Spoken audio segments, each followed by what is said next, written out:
Good morning, friends. Welcome to my channel DM Literature. Myself, Dharmbir Gupta. Today we are going to study about the beautiful sonnets number 29, which has written by William Shakespeare. Sonnet 29 is one of the best sonnets written by William Shakespeare. It is famous for its theme of love and hopelessness. It was first published in 1609.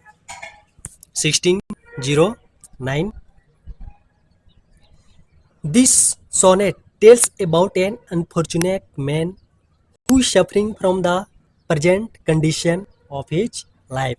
He is suffering a lot from his bad condition and he curses his fate that how God created my fate. I feeling so sad. Hey God, he prays.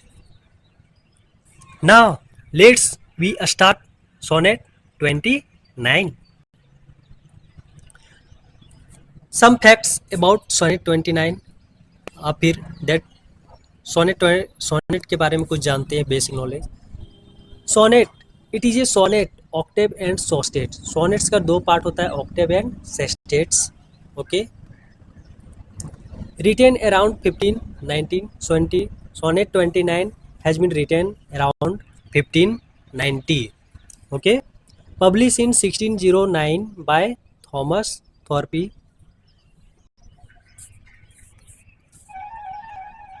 Rhyme scheme of Shakespearean sonnet: A B A B, C D C D, E F E F, G G.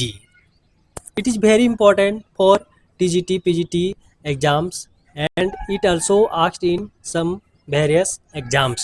So please be careful. Theme of sonnet 29 is love and hopelessness, anxiety and jealousy. Sonnet 29 is about self-motivated. How to motivate yourself? Shakespeare wrote total 154 sonnets. Shakespeare sonnet having 3 quatrains and a couplet. 3 quatrains, that means 4 plus 4. 3 quatrains. Quatrains means the stanza having 4 lines plus 2 and followed by a couplet. First 126 sonnets addressed to handsome youth William Herbert. First 126 sonnets addressed to handsome youth William Herbert, and the next 26 sonnets addressed to a dark lady Mary Fitton, and the last 2 sonnets addressed to the conventional ceremonies को last 2 sonnets Shakespeare's address to the conventional ceremonies. Now let's we start the text of the sonnet 29. When in disgrace with fortune and men's eyes, the sonnet 29 begins with the word when, and the poet says that when in disgrace, when I feel disgrace, जब मैं बेइज्जती महसूस करता हूँ, with fortune, अपने भाग्य को लेकर के, and men's eyes, और व्यक्तियों के नज़रों में, I all alone weep outcast my state, और मैं अकेला, मैं अकेला weep रोता हूँ, my outcast state, मैं मेरे जो कंडीशन है, मेरे जो परिस्थिति है, उस परिस्थिति में रोता हूँ. Outcast state means the person who rejected from his society or home. The poet feels that he has been rejected from his home or society, so he starts to weep alone that I am rejected from the society. and trouble, deep heaven with my bootless cries. And trouble, I face trouble, deep heaven, ये बहरी स्वर्ग with my bootless cries, ये मेरे उजले cries, cries that means prayer, बोल रहा है when he prays to God to see his bad condition, वो प्रेयर करता है गॉड से कि हे भगवान मेरी कंडीशन तो आप देखिए.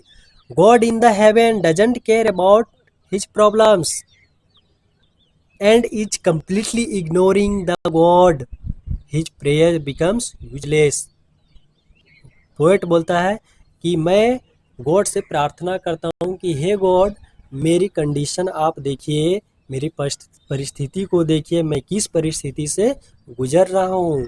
लेकिन God in the haven doesn't care about his problem, लेकिन जो गॉड जो हेवन में है उसके प्रॉब्लम को केयर नहीं कर रहे हैं, about his problems, and is completely ignoring, और भगवान मेरी प्रॉब्लम को, मेरी प्रेयर को पूरी तरह से इग्नोर कर दे रहे हैं. The God his prayer becomes useless, और ये मेरा प्रेयर जो है बेकार हो जा रहा है, मेरे प्रेयर जो है यूजलेस हो जा रहा है. And look upon myself and curse my fate, ठीक है, लुक अपॉन माई सेल्फ अपने आप को देखता है, एंड कर्स माई फेट, और मैं अपने भाग्य को कोसता हूँ. And lastly the poet looks himself and curse his own fate, कि मेरा नसीब कितना खराब है, मेरा भाग्य कितना खराब है, हे भगवान मेरी कंडीशन तो आप देखिए. Next, wishing me like to one more rich in hope, कि ये मेरी इच्छा है भगवान. द पोएट हैव ये desire like a rich man who is more powerful about his future, बोलता है कि काश मेरी भी एक ये इच्छा है कि one more rich in hope, अगर भगवान ने मुझे रिच पीपल के जैसा बना देता तो मेरी भी एक आशा होता.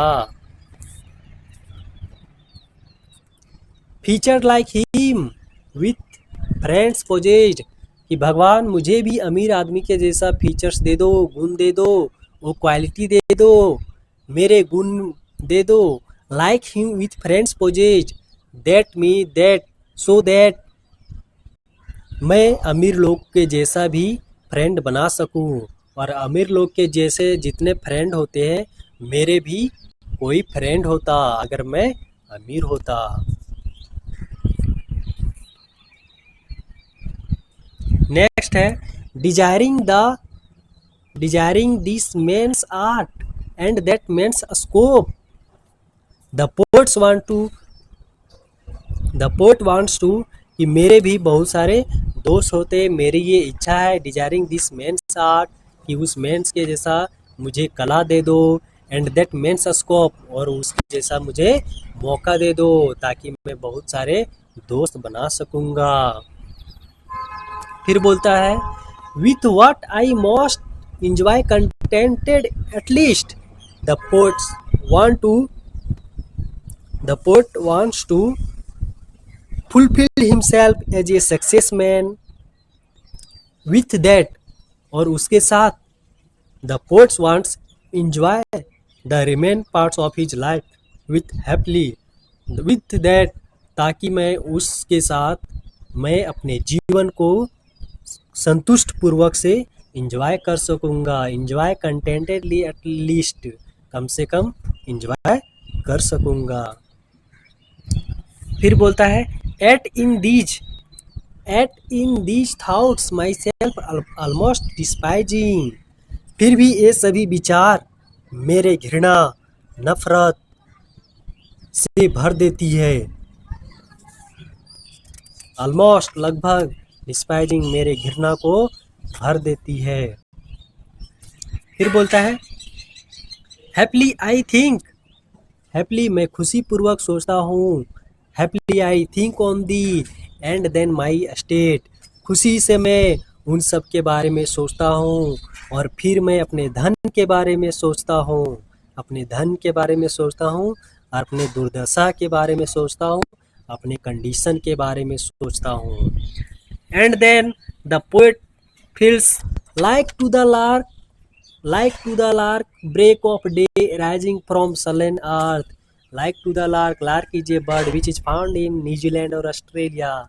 Like to the bark at break of day rising from sullen earth. कि लार्क पंछी के जैसा मैं खुश हो जाता हूँ, जैसे कि लार्क पंछी जब सुबह सुबह को चहचहाने लगती है फ्रॉम दी सलेन अर्थ, इस दर्द और कष्ट भरी पृथ्वी से वो खुशी से चहचहाने लगती है। उसी पूर्वक just like I also from the sullen earth, और इस दर्द भरी पृथ्वी से मैं भी खुश हो जाता हूँ उस लार्क पंछी के जैसा। जैसे ही लार्क पंछी ने सुबह सुबह की रोशनी देखती है, उसी तरह मैं भी खुश हो जाता हूँ। Sings hymns at heaven's gate, और मैं ऐसा फील करता हूँ कि हेवन के गेट पर मैं भजन कर रहा हूँ। ठीक है, मैं गॉड के लिए भजन कर रहा हूँ।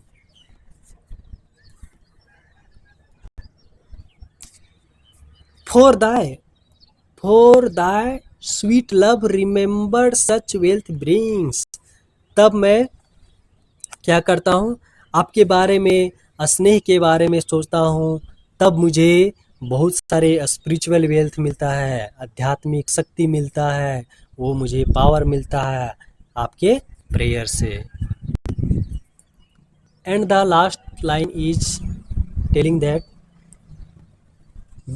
Then I scorn reject to change my state with kings, तब मैं घृणा प्रकट करूंगा। दैट देन आई स्कॉर्न, मैं घृणा प्रकट करूंगा। टू चेंज माई स्टेट, मेरे जो कंडीशन है वो चेंज करने के लिए अगर कोई बोलेगा with the Kings, that I rejected the opportunity. अगर मुझे कोई घृणा प्रकट करेगा और कोई बोलेगा कि मुझे मेरे अपने जगह दे दो और ये राजा का पद ले लो, तब भी अगर मुझे कोई राजा का पद भी देगा तो मैं इस कंडीशन को नहीं बदलूंगा, राजा का पद को मैं नहीं ले लूँगा।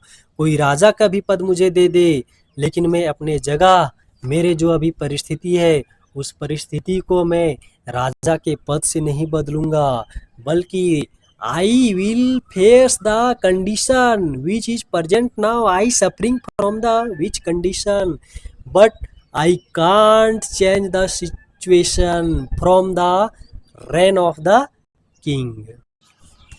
अब हम लोग सोनेट 29 का कुछ क्वेश्चन कर लेते हैं। बोला है कि the first and the second part of Shakespeare sonnet has lines respectively. Shakespearean sonnet का फर्स्ट पार्ट और सेकेंड पार्ट में कितने लाइन्स होते हैं? ठीक है, तो हम लोग जानते हैं शेक्सपियरियन सोनेट में टोटल कितने लाइन्स होते हैं? 14 लाइन्स होते हैं। ठीक है, 3 क्वाड्रेंट्स एंड ए कपलेट, मतलब 4 + 4 + 3 quadrants plus followed by A couplet. तो एक लाइन इधर हो गया, एक पार्ट इधर हो गया, तो क्या चाहिए हो जाएगा 4 4 + 4 + 4 12 + 2, तो option A will be correct answer. Shakespeare sonnet has parts, Shakespeare sonnet कितना पार्ट्स का होता है? Option A 2 3 4 1। Shakespeare sonnet, how many parts in Shakespeare sonnet has? तो इसमें कितना पार्ट्स होता है? 4 parts, because 4 + 4 + 4 + 2। Okay, how many lines does a sonnet has? Sonnet में कितना लाइन्स होते हैं? 13 14 16 और 12। तो sonnet has 14 lines. Whom does the poet call in the poem? Whom does the poet call in the poem? Poem में जो है poet ने किसे बुलाया है? ठीक है, तो किसे बुलाया है? God, friend, lover, nun. तो 4 का ऑप्शन ए हो जाएगा। वो भगवान से प्रार्थना करता है, भगवान को कॉल करता है।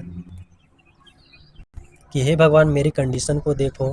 What does the poet curse in the poem? Poem में पोएट ने किसको कर्स करता है, किसको अभिशाप देता है, अभिशाप कोसता है? तो वो अपने फेट, अपने किस्मत को वो कोसता है कि हे भगवान कि आपने मेरे एक ऐसा किस्मत क्यों बनाया है, काश मुझे भी अमीर बना दो, ताकि अमीर लोग के जैसा मेरे भी बहुत सारे दोस्त होंगे। The is refer to whom in the poem? The refer किसको किया गया है इस पोएम में? Love, lover, friends love, god और नन। तो 6 का आंसर हो जाएगा बी, फ्रेंड्स के लव को। ठीक है। Whom does the poem sonnet 29 address? Sonnet 29 address किसे क्या है? एड्रेस सोनेट 29 में किसको एड्रेस किया गया? लव को, लेडी को, फ्रेंड को, गॉड को? तो इसमें किसको एड्रेस किया गया है? फ्रेंड को, फ्रेंड को एड्रेस किया गया है। 8 the sonnet 29 deals with? Sonnet 29 किसके बारे में डील किया गया? Black lady, fair youth, fair lady, none. Fair youth के बारे में डील किया गया है। ठीक है। काश मैं भी अच्छा होता, मेरे किस्मत भी अच्छा होता, मेरे बहुत सारे दोस्त भी होते। What is the central theme of the poem sonnet 29? Sonnet 29 का सेंट्रल थीम क्या है? Central theme love, consolation, friendship और नन। तो इसका थीम क्या है? फ्रेंडशिप है। इसका थीम क्या है? फ्रेंडशिप है। So option C will be correct answer. What does the first stanza of the poem describe? Sonnet 29 का फर्स्ट स्टैंजा क्या डिस्क्राइब करता है?